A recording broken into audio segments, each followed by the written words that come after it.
Good afternoon. My name is Rita Montgomery, and we are sitting here in the Inn at 213 17 Mile Drive in Pacific Grove, California. And I have the pleasure of having an interview with Dr. Hew Len, and present with me also is Rick Moss, Dr. Rick Moss, and Marvin Greeno. We have some questions. I have some questions of Dr. Hew Len.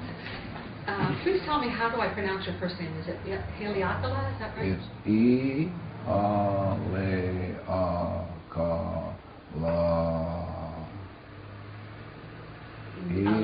E-A-L-E-A-K-A-L-A. Thank you. Yeah. I'm wanting to speak with you, especially about some of the ideas that you bring up in the book Zero Limits, written about you by Joe Vitale. And perhaps you could start out by explaining a little bit about this idea of 100% responsibility for oneself, and an entirely different idea of what the self is according to the system that you speak about. Well, I think Shakespeare said it better than I. If you read Sonnet 146, Shakespeare says, "Poor soul."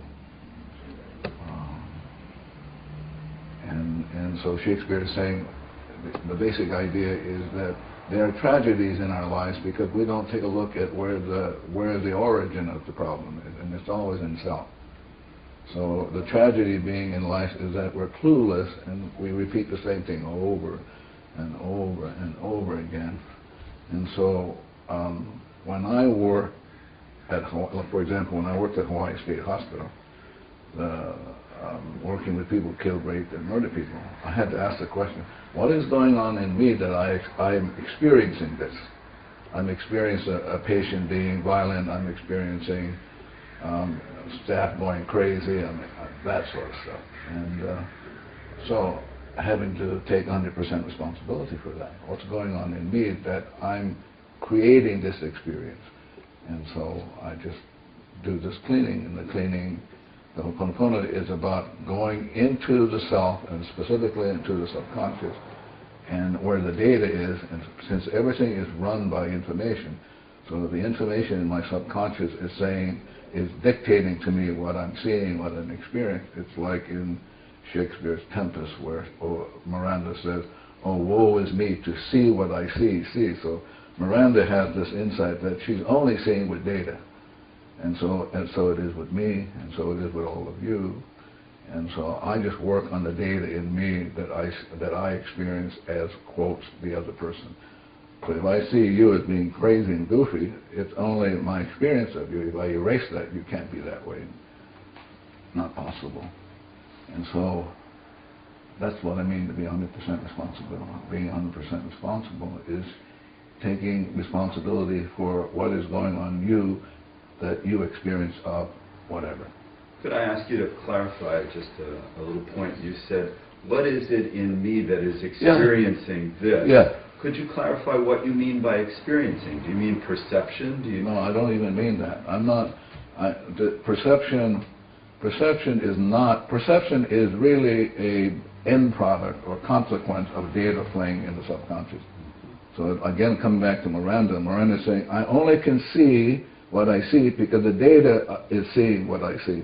So Miranda is really speaking what Shakespeare says, the mind is just a stage, and the data runs around on the stage, and the data is really what is going on. And so if the data is such that I'm experiencing suffering, or I'm experiencing people being goofy, then I have to be responsible for that. What's going on in me, and it's simply data playing, and more specifically memories replaying in the subconscious.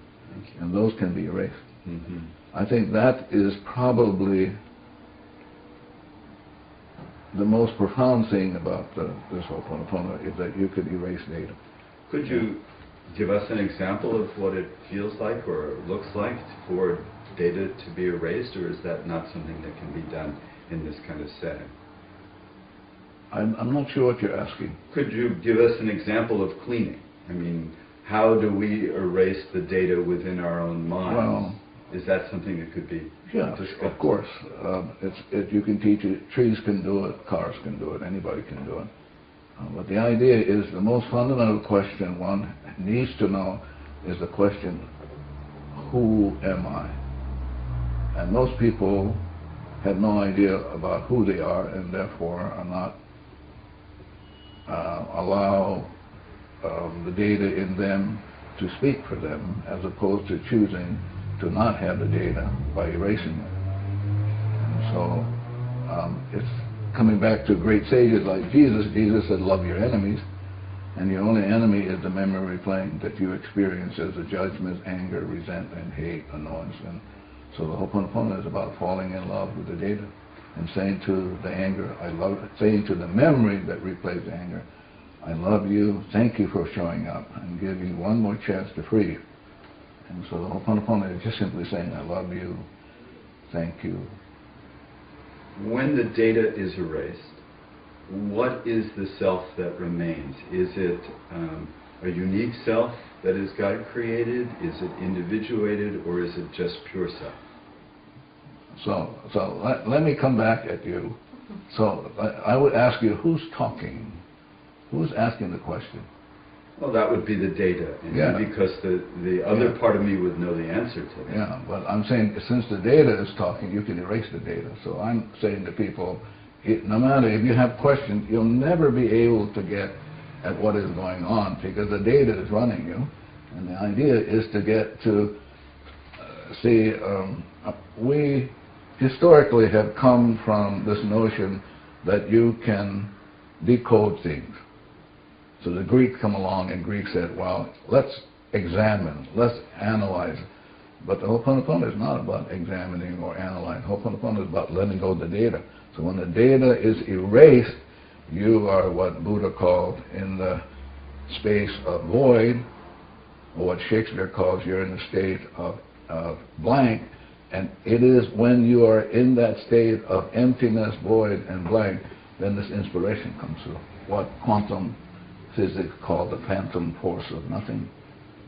So it's a state of nothingness? I'm sorry? I'm sorry, it's a state of nothingness that you're describing? You have to really be careful because one has to be as precise as possible. No thought? No words? No, not no thought, no data plane. So what does that mean to have no data free? That means you're free. You're absolutely free with no data place. And it's only at freedom, or I'll use another word, clarity. Clarity is defined as no data playing. No data meaning no memory replaying in the subconscious that one experiences. So let's say you get the mind back to zero, is what Jesus called the stone or the foundation. And only on that foundation then can you build something. And then out of that foundation comes the inspiration.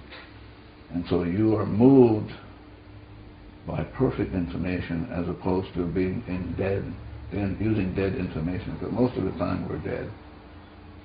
We without realizing we're stuck in old data and we're dead. And the Ho'oponopono is about releasing the death and the debt. So we basically have a mortgage on our souls, and we don't even know that. And we because we're not conscious of it or not even aware of it, we're stuck in it, and we're just going to suffer. And it doesn't have to be so. That you can erase the data back to zero, and back at zero, out of nothing comes this phantom force of inspiration. New data, brand new. There's so much of our operating in the world that depends upon language and thought. So when only if you say so. Okay. So in other words, now we're stuck in that data because you have said something that's just a story, and the data is telling you what to say, and you're stuck. And that means if you're stuck, I'm stuck. Okay. So let me try to phrase it another way. You cannot phrase it another way. There's no other way you can phrase that. If you're in zero, let me try it another time. Can you be in zero state and have language? You're going to be in zero state and have perfect, you're going to say whatever is perfect and right.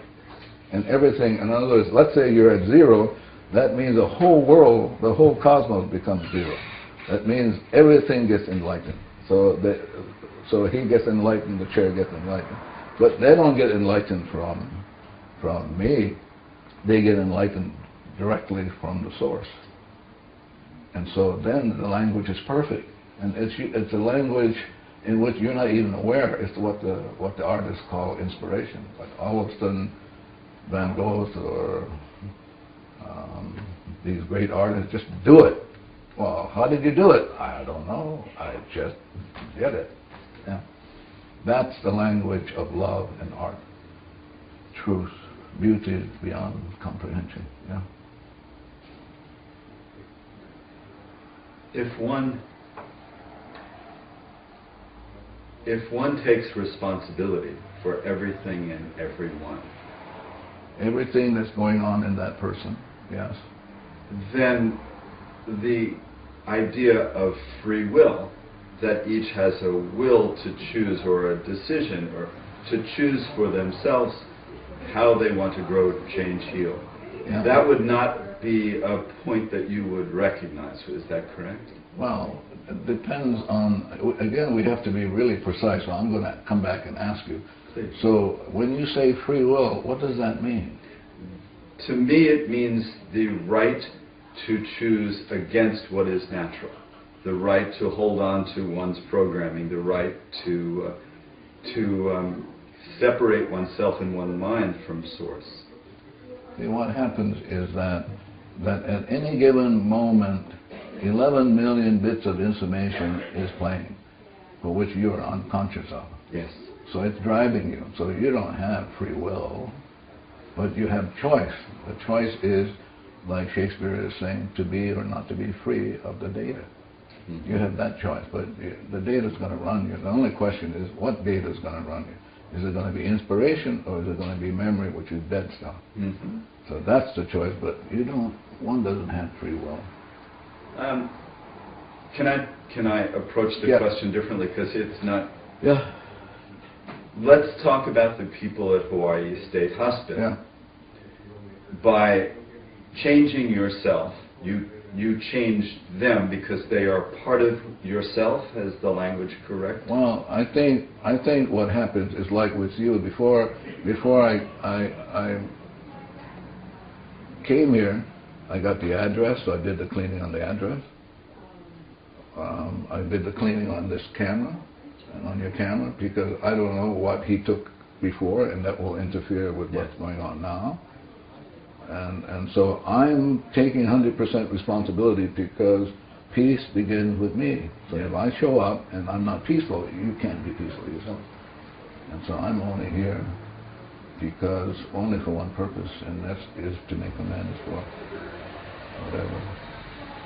For whatever. Yeah, and I don't know what that whatever is consciously, but there are parts of me that know what that is, and so my job is just to begin being 100% responsible by doing the cleaning. Mm-hmm. Yeah, but I don't know what's getting cleaned up. I'm clueless. I get the impression that you make many of your decisions, your actions, based upon petitioning divinity to make a choice as to act in one way or to act in another way. Is that right? Again, we're going to have to be really precise now. Okay. I do the cleaning. That's my job, to get back to zero. I want to be free. Okay. That's my only purpose for being on this planet is I got garbage, and which is mortgage on my soul, and I want to let go of the garbage so I can be free. And so at freedom, the information comes from the source. Yeah. But I won't even know it. I can't say, oh, I got the information. That's not my job. My job is just to keep cleaning nonstop and let it unfold however it's going to unfold, because 11 million inspirations coming in, I'm not even aware of that. So what is cleaning like? Can you describe what your cleaning process is? Yeah, cleaning is only saying, I'm sorry, please forgive me for whatever data is going on in me that I need to make amends for. Yeah. And so if someone calls you up, like me, Yeah. and says, would you come and speak with us? Yeah. So then what do you do? I clean. And then what happens? Well, if I clean enough, then we go, oh, okay, it's okay to do it, and I do it. Oh, okay. If I clean and I don't get to do it, I won't do it. And there are many interviewers on which I have not done because I don't get to do it, and I'm not making that decision. It's the intimation in me that's making the decision, And not me. how do you know that? I don't know that. No, I mean, how do you know to come? I don't know that. I just do it. And then it says go, and then I tell him it's okay. But I don't, it isn't like a process where you go, oh, I got it. It's something that has to be worked on and cleaned on, and then like a rose, it just begins to unfold, and at some point, because I've been doing this for, I don't know, almost 3 decades, I have it. Sorry. Can I ask a question to Yeah. that point?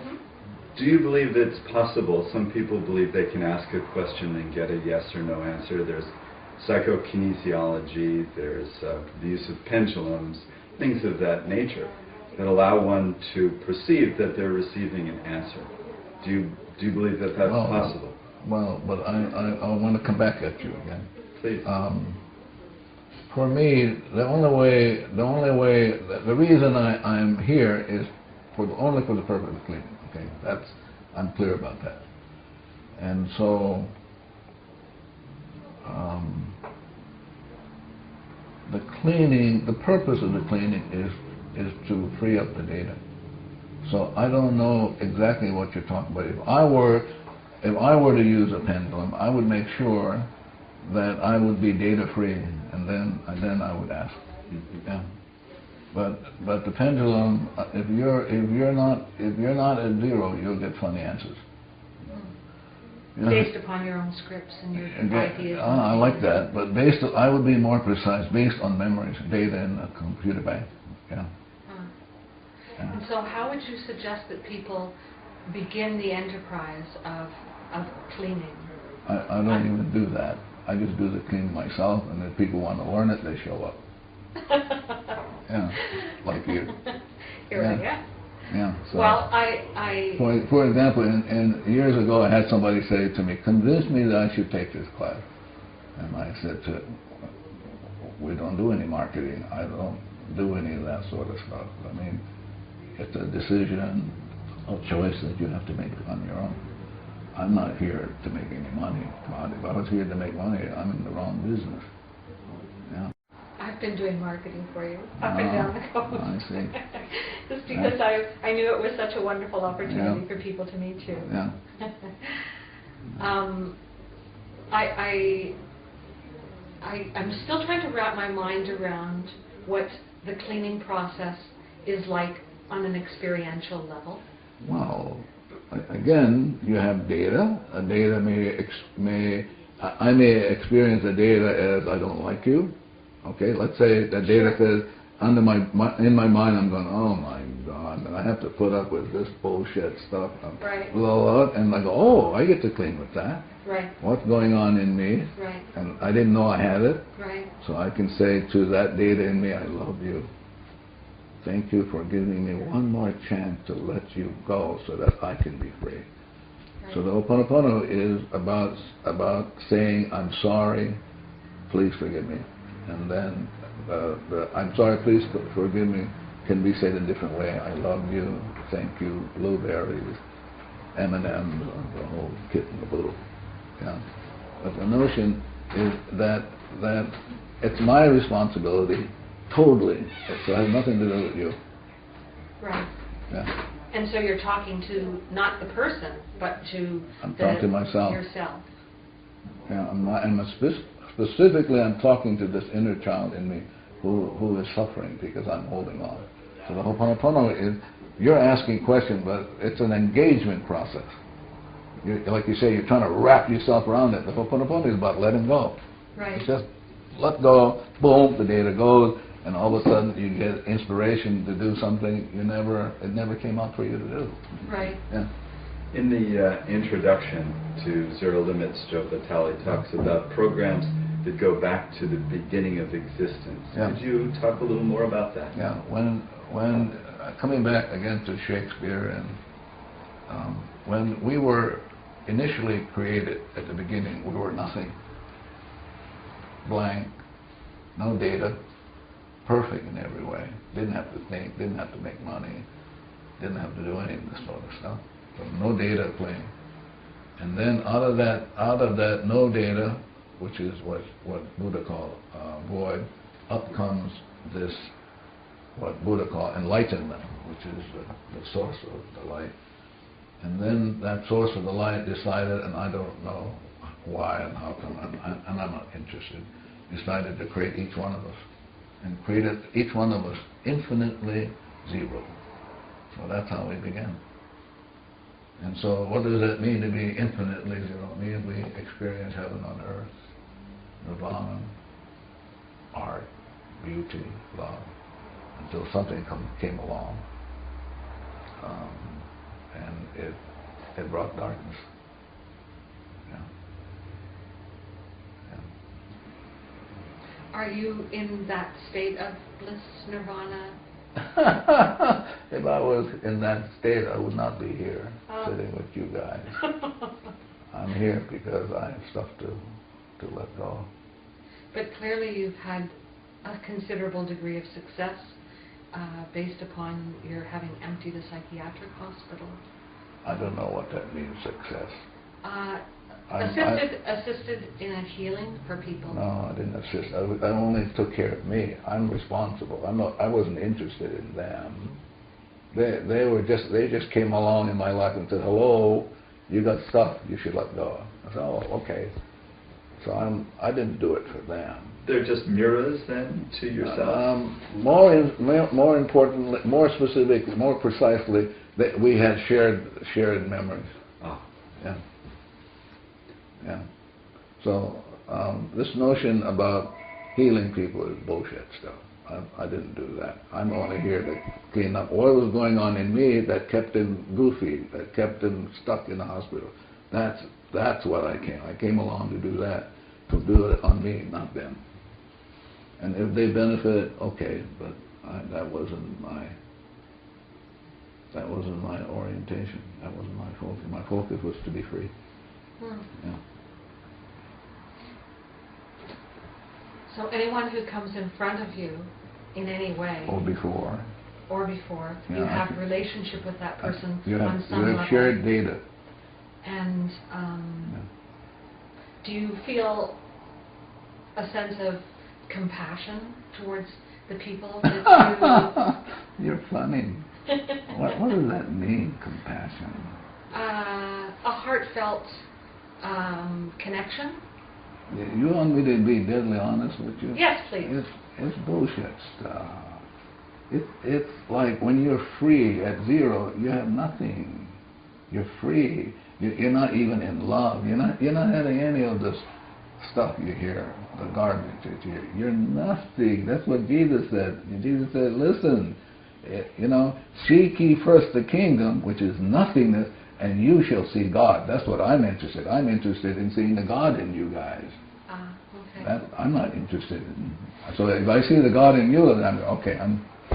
I'm fine. See, it's the data. If I can let go of the data, which is the mortgage on my soul, I get back to zero. Then I'm going to see what Jesus said. I'm going to see God. And nothing but. Yeah, nothing but. And because you guys were already perfect, it was the imperfection with the data in me, not in you.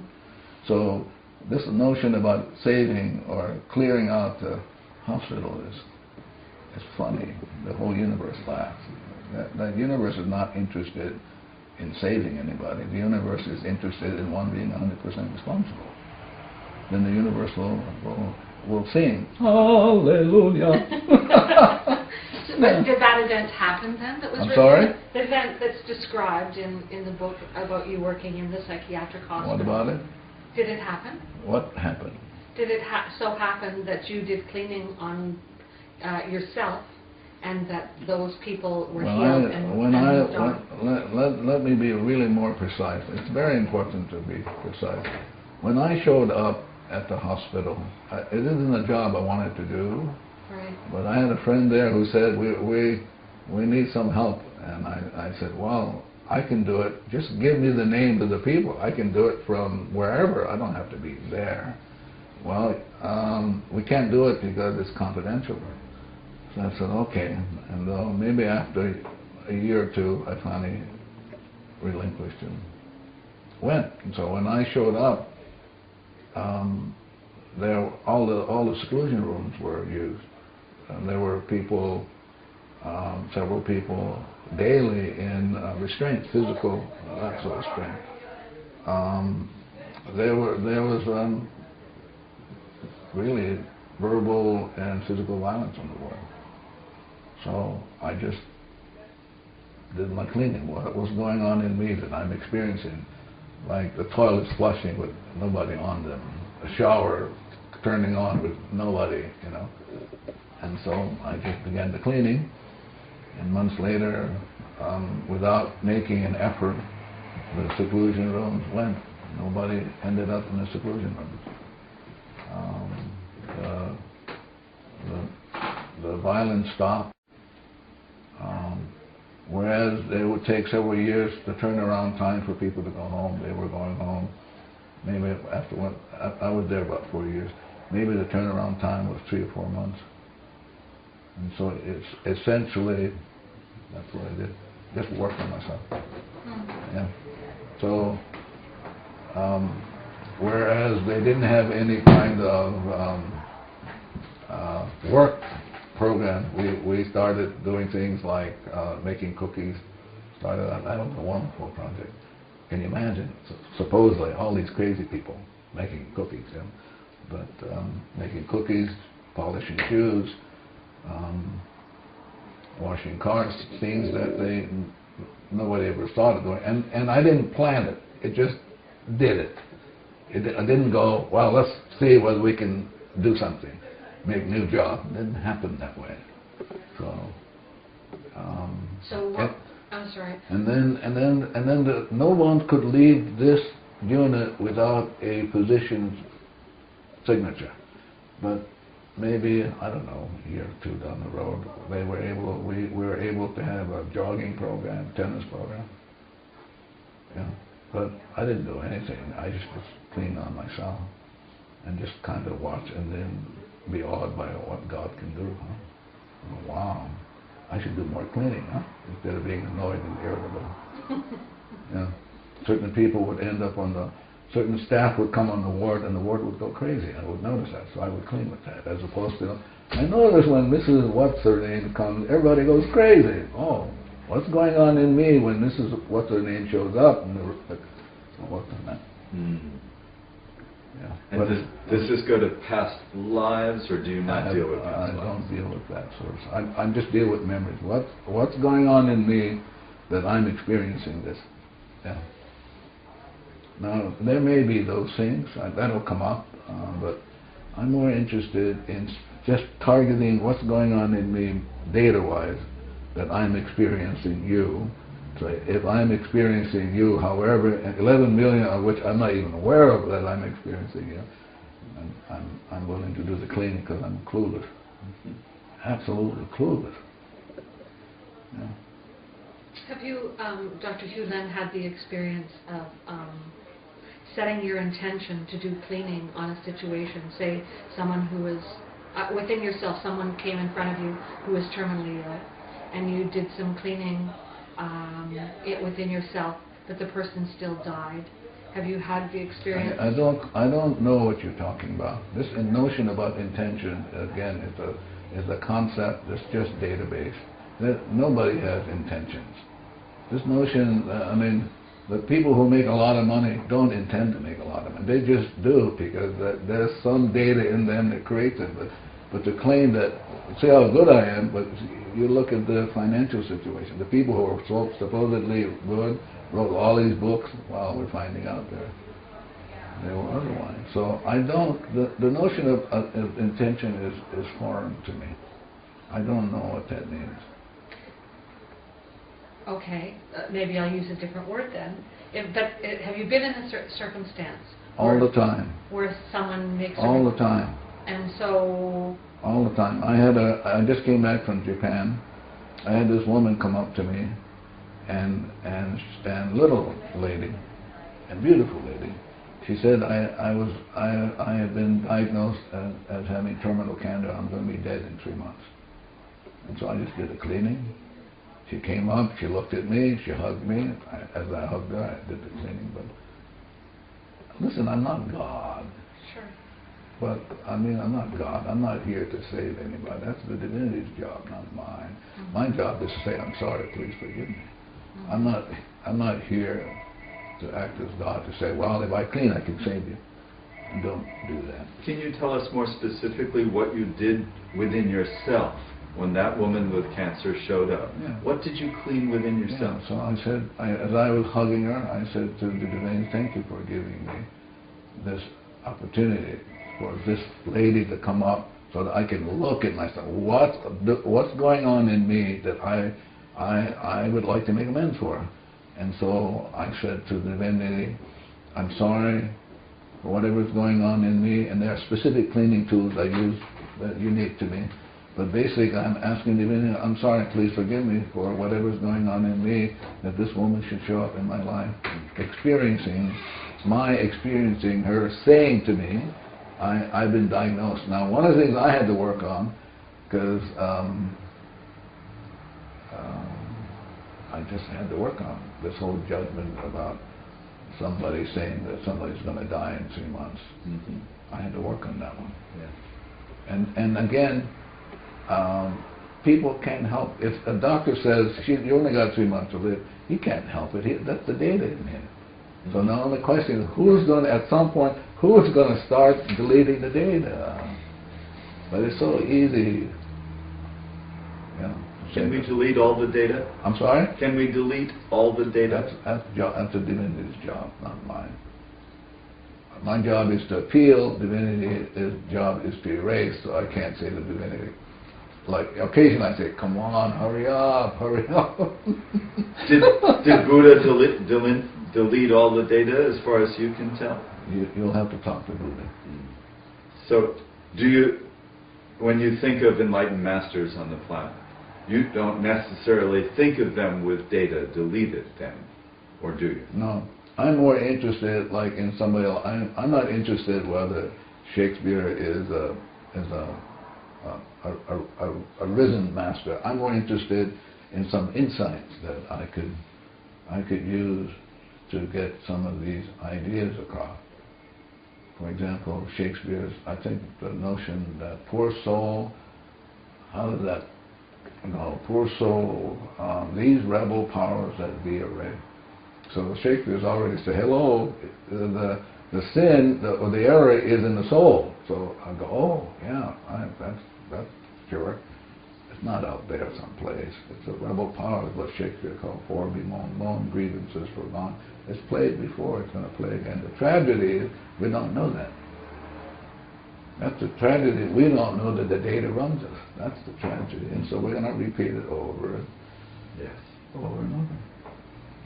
Have you reached a point in your own evolution where you can see where the data runs you and where you are clear? Sometimes, but rarely. I'm more interested in keeping the cleaning going nonstop. I don't go that route. Because I'm absolutely clear in my soul that the divinity has given me one more chance to make amends for whatever is going on in me. So I'm clear that my only purpose for existence is to free myself so that I can be free and once more be in line with the light and be in that light and soul. Yeah. Do you have an experience at times? Why are you laughing? Do you have an experience at times of feeling like you're in the groove, like you're in perfect alignment? Like are there moments where... I never look for that. But there are times in which I experience like absolute love for my friend here. That I can experience. I have children and grandchildren of which I do the cleaning because I want to make sure that I'm not attach them in any way so that they can get the information directly from the divinity, not from me. So I'm just cut all the time, and occasionally when I get a call from my children, I have two daughters, 30 plus, I can feel love for them. Yeah. When you say cut, are you talking about cutting apple cores? Yeah, I'm talking about erasing memories in me that I experience them as quotes, judging them, how come they don't do this way, they don't do that, and all that. Yeah. And they're beautiful, my children are. Beautiful. Yeah. Yeah. But my responsibility for them is to set them free from any grasp that I have on them, which is memory, like trying to grab them. Would that include loving memories? A memory is a memory. So it's a dead memory. There's no such thing as a good memory. So to set them free from memories would be not to remember any of the past that you've ever had together? Or to at some point to see them as gods. Now you say or. Yeah. They're mutually exclusive. Oh, of course, because if I have, and you know, I'm going to be cleaning with them till the day I die. It's just the way it is. I mean, they're there, I experience them, and I want to make sure I'm just cutting these ties so that they get the information directly from the divinity, not from me. Mm-hmm. So, am I sure? I'm never sure. I don't know that well. I just keep cleaning and cleaning. Yeah. You speak, or maybe it's Joe that references the experience of wonder and the importance of the experience of wonder. Could you talk a little more about that? I'm more interested in the experience of freedom. More than wonder. Yeah. It's interesting because that question brings up, there was a chap, they called himself chap, yes, in Australia, who I gave a lecture, and he kept saying, now wait a minute, you mean you don't want us to be curious?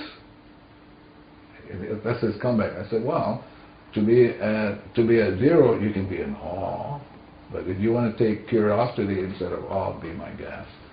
Yeah.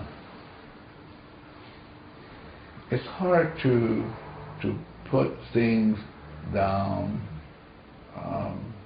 only because I'm never certain if I'm inspired or not, and yeah. And to be very honest, I don't care. I'm just doing the cleaning, just non-stop.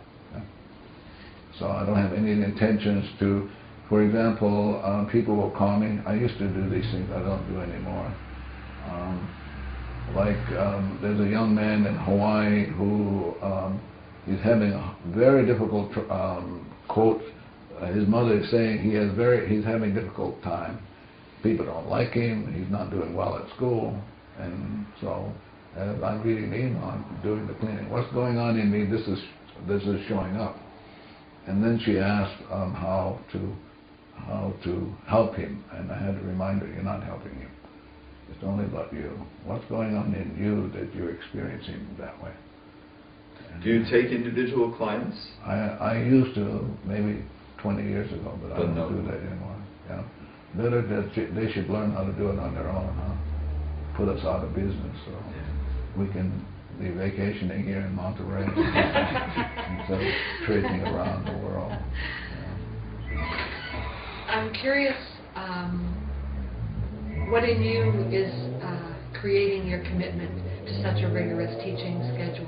Somebody asked me that, but they asked me in a different way. This is the way they asked me. They asked me, how did you come around to doing this?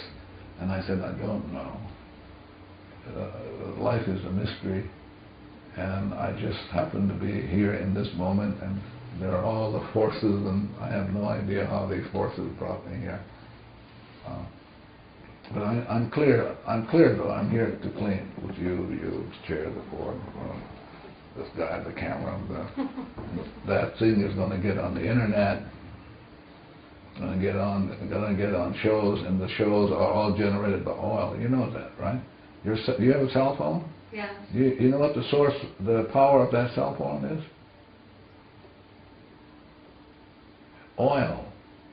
Without the oil, that you guys wouldn't have any.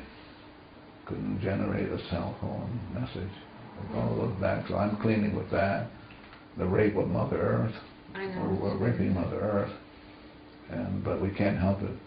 So I have to remind myself, nobody can help it. Everybody's stuck in programs, and so somebody's got to get to the cleaning, and I'm willing to do it. Marvin's willing to do it. More and more people around the world are willing to do it. You have, I guess the answer I was looking to that last question is, I had in mind the possibility that you had the hope that many people would be doing this work, and that we might change if nobody showed up, I would do it anyway. But would it not be your hope? Or maybe you don't hope? That there would be don't you a think movement? Don't you think it's a form of manipulation? I've thought that. Well, I can erase that then. if you're not, I can work on that. I want to get to zero, so that the people who are divinely correct to come will come. Right. That's mine. I'm not here to promote anything. I'm not. At least I'm not intending to do it. I'm not conscious I'm doing it. I may be, but I think it's a disservice to people to promote something and then have them come when for them divinely it's not correct to be wherever they end up being. You know. In other words, promotion speaks to their memories. Yeah. And stimulates their memories. Yeah. But can promotion also speak to them and stir them to want to erase their memories? If I clean, let's say I clean, and there are 8 billion people out there. If I clean and I get myself back to zero, even for an instant, everybody will get back to zero. Then it's the divine in them that will choose to do it or not to do it. Not some promotion on my part, or some manipulation on my part. Yeah. And the book that Joe wrote about you or with you, yeah. is that a manipulation? Is that, how do you see the book? Well, it depends on what page you're on.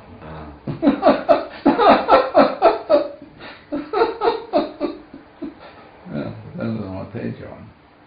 Depends overall, on what. how do you feel about the book? Well, but I cleaned before, so like with you, he had asked me months and months and months if I would do a book with him, and I did the cleaning. I heard no, just like with you guys, and at some point I heard yes, and so I did.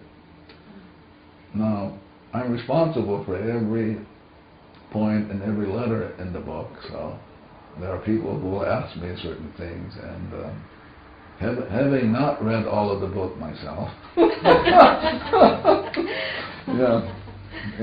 so, but my own sense, he's a nice guy, and so he shows up for me to clean, and I clean, and I heard do it. And so sometimes somebody will ask me, like you asked me, well, what does Joe Vitale think about it? I said, you'll have to talk to Buddha and do that. I can't speak for them. If we have a subconscious, then that's where memories are stored, and some people say it's the physical body that is the subconscious. Yeah. What about a chair? What about what we would maybe call an inanimate object that does not have a subconscious? Yeah. Where does it store its memories? It does have this thing is alive. This thing is telling me who sat here, all the people who sat here. This thing is telling me where the material came from. It's talking to me, and it's telling. I'm just doing the cleaning.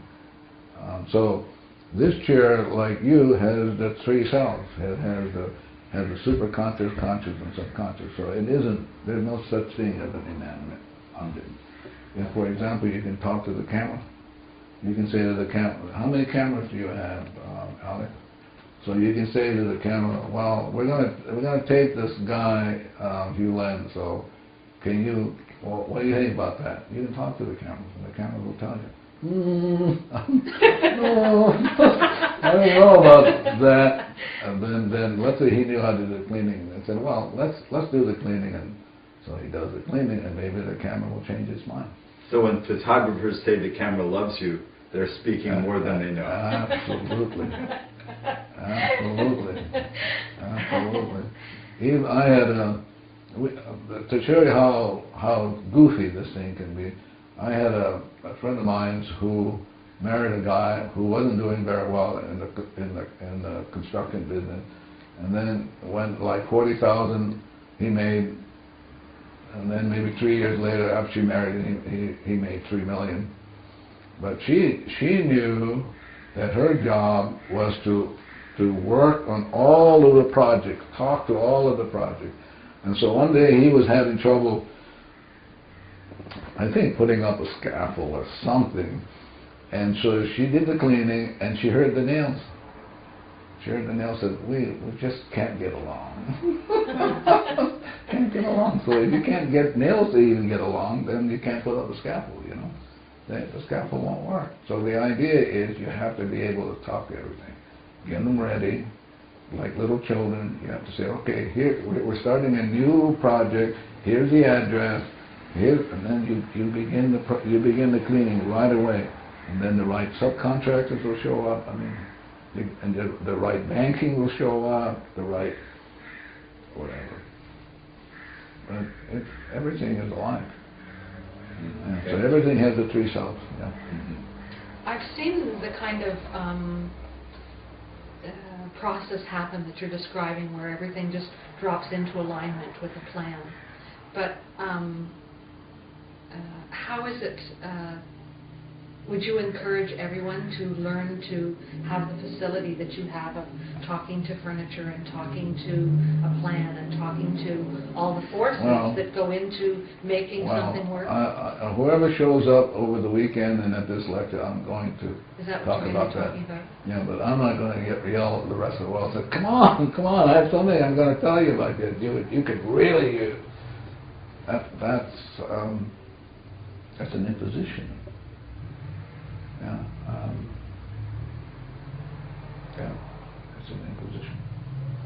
It's not a gift. It's an imposition. Yeah. Yeah. My job is to do my cleaning, and then if I do my cleaning and get back to zero, everybody will get back to zero. That's the only purpose I'm here. And then people show up because they would like to, however they've heard it and they would like to know more, I'm willing to do that. Because if I can get more people to clean, then I'm going to have more enlightenment, huh? Great. As opposed to my light bulb.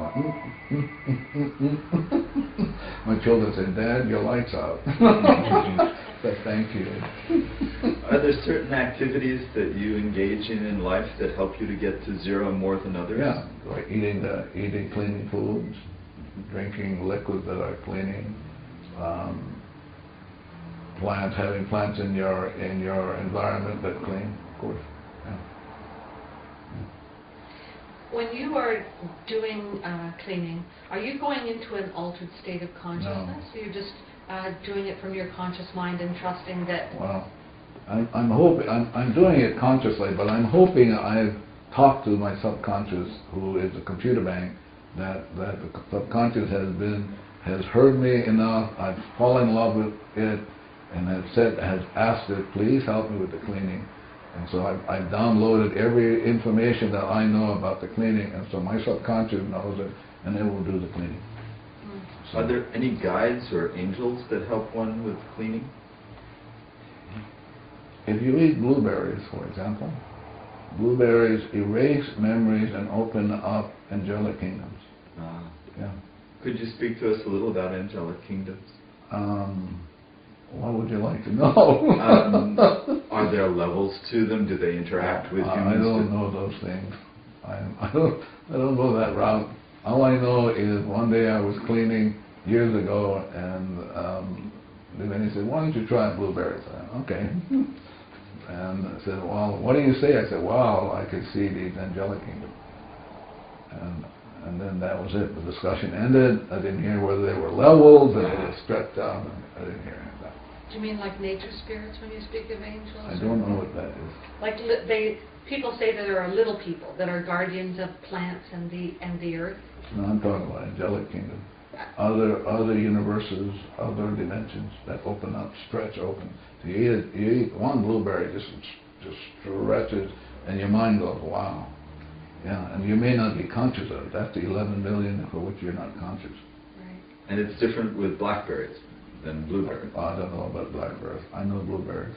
I know strawberries. Those things. Strawberries, for example, deal with women's hatred for men. Lots there, you know. That's right. I read that. I forgot all about that. Why don't you tell us a little bit about women's hatred for men? Well, I'm going to go back to a story, and the story is probably, there are similar stories across culture. So anyway, this is a Los Angeles story. So divinity said, hello, heaven on earth now. You get this experience. You go, Adam goes, yeah. Eve goes, yeah, wow, incredible. And so divinity then says, now you see that tree over there? That's the tree of knowledge. I wouldn't eat that stuff. You see that apple? I wouldn't eat it because you don't need it. You're already perfect. Well, maybe zillions of lifetimes Eve says to Adam, come on, we got to eat that because I think he's keeping a secret from us. And then along comes the so-called serpent part of yeah. So finally, they eat it. And then Jesus, I take that back. God comes along and in his long robe and you can hear him squishing. And then he goes, there's a difference in vibration in this. And Adam says what? What does Adam say? Adam says, she made me do it. She made me do it. And that's the story of women. Abused, neglected, but she made me do it. And so women end up, for example, with menopause, rage. That's rage. That's the kind of stuff that can be prevented, but that's rage. Menopause is rage? Yep. So I just throw that in, for good measure. Rage. Prevented by cleaning? Oh yeah, it could. It could be worked on, but it's better to work on it before than wait till towards the end. All of a sudden, it's You mean the cessation of menses is rage, or the symptomology? It's rage. You're talking about hot flashes and stuff like that. Yeah, it's rage. Yes. Yeah, it's rage. It isn't, quotes, natural. It's not a natural state. I can't imagine God would create somebody, create you and say, I'm going to make you suffer. I can't imagine that. So where did it come from? Well, it came from, she made me do it. So we have a lot of Ho'oponopono. You got more than a lot. Yeah. So that's women's rage towards men. What about men's rage towards women? Well, but see now you're moving in a way. The question I would ask if I were a woman, what's going on in me that I can clean this thing up? As opposed to looking outside and say, why did you do that thing? And you should get your act together. Yeah, actually, sorry, Rick. One of the questions that crosses my mind is, why is it that we have that degree of rage towards each other, fellow human beings? But you're speaking data. You're engaged. You're wrapping yourself as opposed to you can let it go. I love you. Thank you. Whatever you can. I love you. But we have an addiction. The addiction is so intense. We grab things. How come? Have you ever read Chekhov, the Russian short story? That's the theme in all of his stories. How come? Why? Why did they cut down that forest? Why are they doing that? Why is it that we can't get along? Why is it that we suffer when if we were friends, everybody would profit from this? Well, the why is it's old data playing, and we're stuck in it. And if you grab it like the Greeks do, we're gonna analyze it like I was trained when I got a PhD at the University of Iowa. You're gonna grab it and try to make sense of it. You can't. 11 million for which you are clueless. And so the idea is Jesus, Moses, all these great sages come along and say, hello, let's go. But, So have you set aside your analytical processes? no, you see, I'm still here. What are you talking about? Yeah, I'm still here. If I had let that all go, I wouldn't be here. You wouldn't be here either. If you were going to ask you a really rich question, what question would you ask yourself? Who am I? And how would you answer it? I am infinitely zero. I'm an exact copy of the source, the infinite. I'm an exact copy. That means I'm perfect in every way. My problem is not me. My problem is the data in me. Are you an individuated perfection? What does that mean? Do we have any individuated aspects? One more time. Did God create us individually? Yeah, of course. So God created you, and your rhythm is very different from hers. Your rhythm is different from the chair, of course. And so even at zero limits, I still have a rhythm that is unique. Absolutely, to this. and you have a rhythm for which then you have a certain purpose for which only you can fulfill. And if you don't fulfill it, then we're all stuck. Yeah.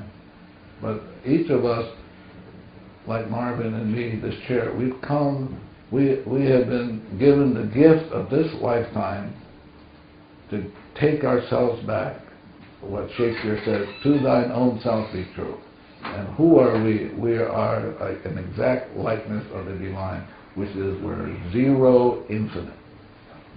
That's what we're nothing. My mother used to say that to me when I used to go surfing and come home late. You're nothing, you're nothing. And now I realize I am nothing. She was right all along. And that was a good thing, right? Always listen to your mother. I mean, she was vociferous about that. You're nothing. Finally, I'm 70, and I'm finally going, wow, my mother had that insight, and it took me 70 years to get it.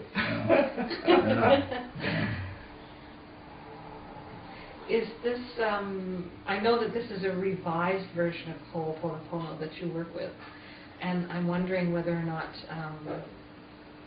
the method that existed, and I have a small familiarity with the previous version of Ho'oponopono. Tell me what the previous version is.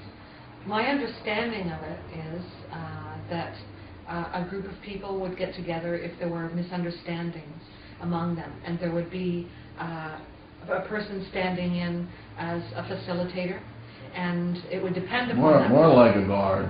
Oh, okay. The guard would ensure that a smooth process unfolded so that people would come to some kind of understanding.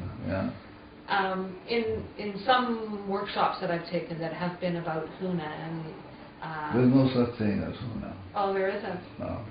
That's made up by some white person. Oh, really? Yeah. Yeah.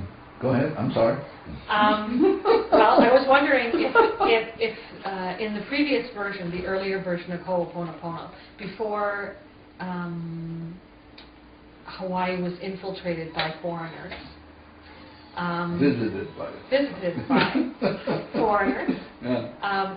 If you think that perhaps things were different, then if a society evolved that was perhaps more enlightened. Listen, if you look at across the culture, across all the cultures that we have in this great village called mankind, you will find only two models, and one model is very rare. And that model is you got to go talk to a guru to get to talk to the divinity, right? Right. This one you can talk directly. You don't need a guru, you don't need a coach, you don't need a master, you don't need any of those. You don't even need, if I'm angry with him, I don't need him because the anger is in me. Right. So why would I come? So the thing I liked about this when I heard about it 20-something years ago was, wow, it's just my own stuff, and I can go directly to the divinity who can erase it, you know? Yeah. So the Ho'oponopono that we teach, you're on your own, but you got a good coach called God. Yeah. You can talk directly, and only that force in you can erase. There's no guru, there's no master, there's no pope, there's nobody can erase. Only the divinity in you can do that. So I'm going to talk to why should I go to an in-between? A wholesaler. You have a whole team of people, do you not, who do the Ho'oponopono work with you? I'm part of a group of people who we have developed over the last 25 or 26 years. Some of them are coordinators, like my friend Marvin here, who does most of the work. He has to listen to all these telephone calls, get these emails, and I'm glad I don't have to. That's not my part. I wasn't created for that, thank God. But and then we have also coordinators who can teach, who coordinate teach, and then we have people who teach who don't coordinate, and then we have key people who are key people because of the cleaning that they have been assigned to do, not because of anything else, but they are important people in terms of cleaning. If we can get them involved in the cleaning, we will have an easy result. Yeah, so we have 1, 2, 3, 4 of them. Yeah. So these people are particularly skilled at cleaning? Not that they're skilled. They're the worst people on the planet. Really? They said, okay, let's get the worst people on the planet to do the cleaning. Wow, I think that's wonderful. Don't you think so? So we have the biggest troublemakers in the cosmos helping with the cleaning. Yeah, I'm serious. Yeah. So why, divinity said, why would Jesus came and said, why would I fall in love, be in love with somebody that already loves me? I'm going to go look for somebody who hates me. So we got a lot of people who are kind of that category who can clean, because that's what they've come to do. Wow. Yeah. That's inspiring. You suppose she got that? No. I didn't. Can you share that with her? Did you get it? Yeah, go ahead. Share that with her. I don't understand. That there are people who so want to clean up themselves, and they have so much work to do, that their cleaning really transforms the planet, because how much they have to clean. Yeah. Yeah.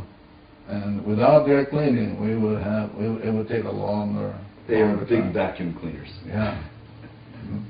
Mandungas. And they only showed up over the last 30 years. But Marvin is not one of those. He's one of those finite. He has that. I can see that. He has one of those French. He swivels, really. Yeah, he swivels. But he's very good at the swiveling. Yes. That's why I showed up. Mm-hmm. So Marvin, we haven't let you get a word in edgewise here. Would you like to share a little bit about your experience in doing Ho'oponopono? Well, I don't know where to start, but it's something that I'm just very thankful for the divinity to give me as a tool to get back to where I'm supposed to be with God. I'm just in awe to have this kind of tool to be able to go back to Him, basically. It just transforms my life, So used to be, I would, for anything that happens, I would look at other people, other than myself, to point a finger to and say, you did it, instead of looking at me. Right. So just change just change the whole thing. So it's just cleaning. It's just about cleaning. So that's all I can say. Thank you. Thank you. And boy, is there cleaning to do. Tons of them. You know, No matter what you do, there's always tons of you them. always you have people who are signing up, who want to know this or that, and you know, I'm glad Marvin got that area covered. So you get to just show up and do the work. Well, but I get to do my part, which is not easy. Yeah. Because what you're dealing with is the addiction for engagement. The addiction for engagement, did you say? Yes. Yeah. Like And you want to wrap your hands around it. Yeah. You want to get a hold of it. Yeah. and the realization is people cannot help it. Right. So somebody's got to get to the cleaning, and so the idea is that's my responsibility, his responsibility. So one of the things that we say to the staff in the class, hello, do your cleaning, don't be asking any questions, that's engagement. So if they're willing to do the cleaning, the class usually goes fairly smoothly. So, you know, because they can catch areas for which I'm not even conscious of, you know. They can pick it up in there. And how many people we have this weekend, staff? We have 4, Yeah. including me 5, Yeah. and then my kids are volunteers. Yeah. But it's the cleaning that's going to get us through this weekend, because if we're doing our cleaning, then they will get the information directly from the source as opposed to getting it from us. Lao Tzu once said that to become knowledgeable is to acquire information constantly, but to become wise is to let go of information constantly. That would be similar to Boa point. Yeah. So, but more importantly, if you're at 0, you allow everybody else to be at 0, and they get their own information, as opposed to you're thinking you're going to deliver the information. If you're coming from, I got the information, I'm going to deliver it to you, you're going to be in trouble. It's going to be a long weekend. Because if I'm willing to clean along with the 5 other people, the room will get what it needs, the chairs will get what it needs. I mean, really, so profound. The floor, the building, the Sheraton will get it, the land will get it, San Jose will, this will go out and out and light up the whole world. Yes. It's beautiful. Yeah.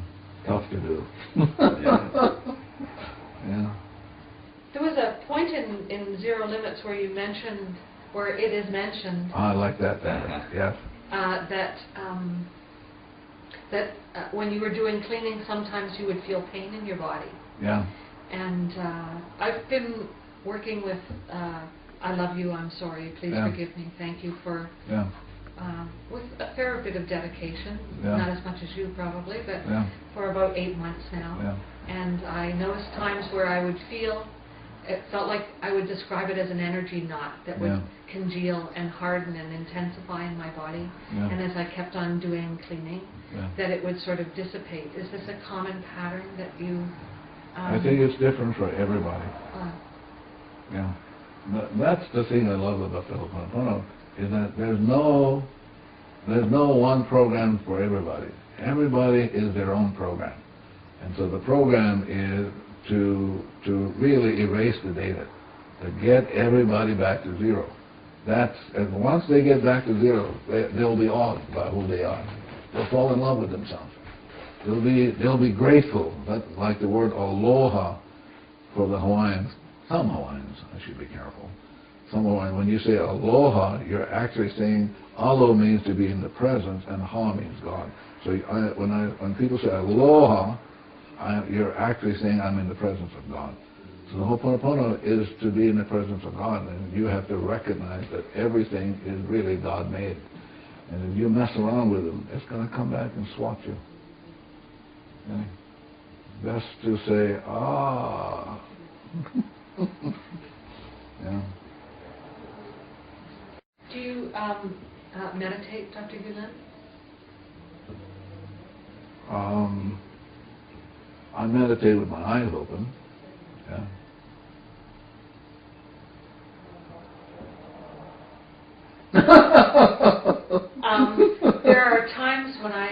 do meditate, Yeah. and there are times when you sort of get into a spaciousness sort of state of being, where it feels very peaceful and open and connected.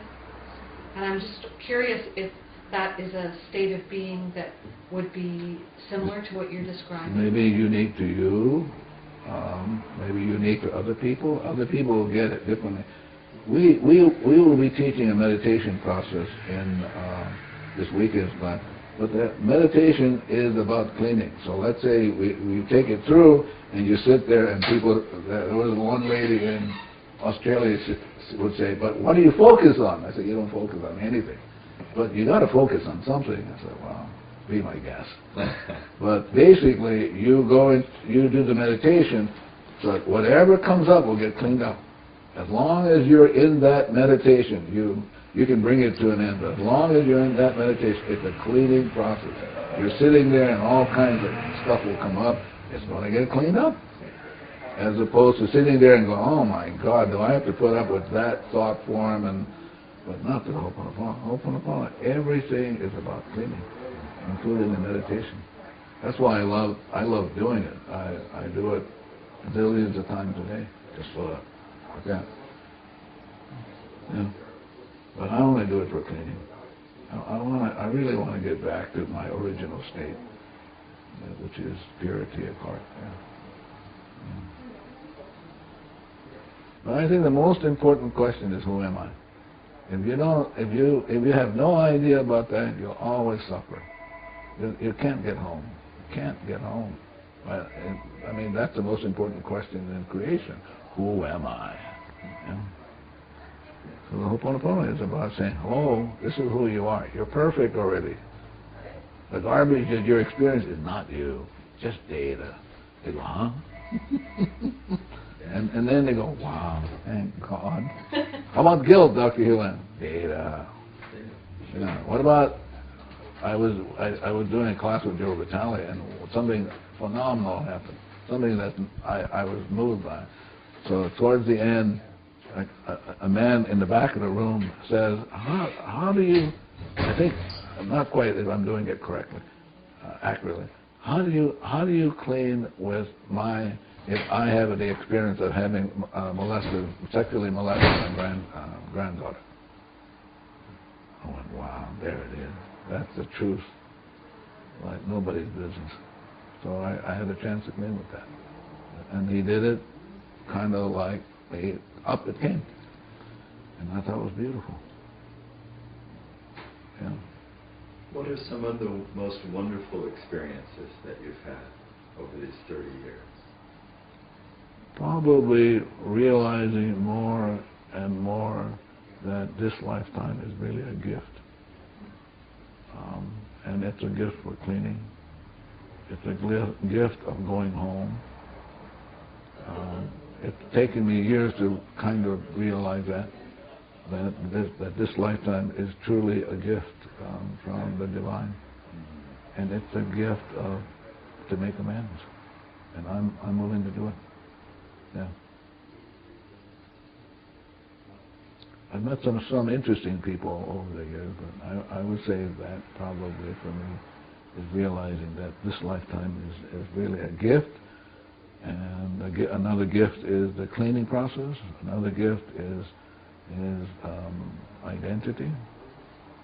And then realizing that we are carbon copies of this pure, perfect source. Yeah. Mm-hmm. Yeah.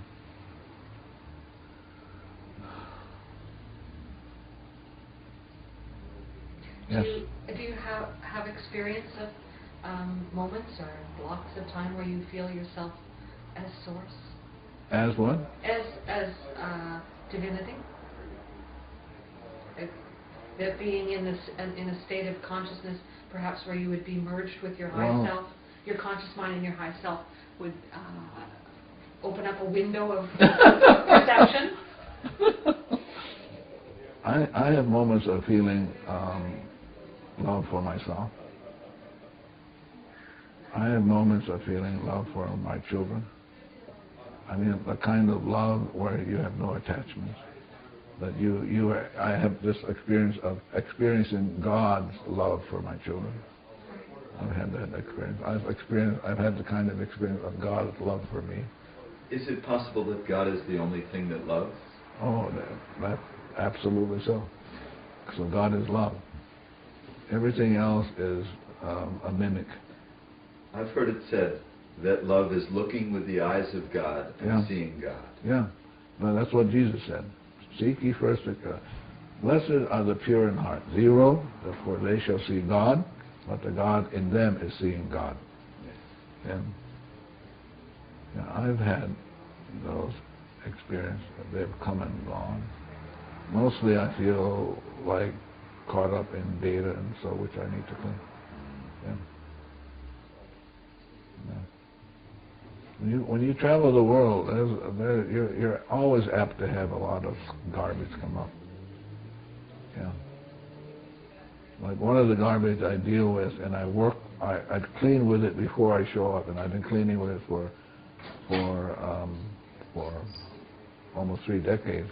Is this notion that you can come to an appreciation of God by grasping, through the grasping process, the engagement process. It can't be done. It can't be done. It's a surrender. Yeah, not that. For me, it's a letting go. It's taking 100% responsibility to just let go. And it's not easy to let go, because the letting go, for example, some people will say, well, I'm clean, but I don't get any result. Well, as they're talking to me, I'm cleaning. What would we be cleaning with? Intention. So I'm cleaning with intention. The person is cleaning with a certain intention. Okay? I'm cleaning with, when people tell me that, I'm cleaning with, God is not a concierge. You don't say to God, I'm going to clean and I want this color, but I want it to look like this, and there you go. You look, So I get to work on that because I didn't realize I had it. And so people will show up in my life if I don't get really stuck in what the hell are they talking about, as opposed to, oh, what's going on in me that's coming up that I can work on. That's the tough one. Yeah. Does anyone help you clean? What does that mean? Do you have someone that either sets an environment, holds space? I think there's someone. Actually, there are 2 or 3 people that I work with that we do cleaning when things come up. If there are things that, for example, if a request comes from, like, I got a request from Singapore. Singapore, there's a banker there that wants us to come. And so I do the cleaning, and then I give that information to 2 or 3 people, and they can do it. And so we can get the information because we're the baddest guys on the earth. So we clean up, and then to see whether it's correct to do. Yeah. Yeah.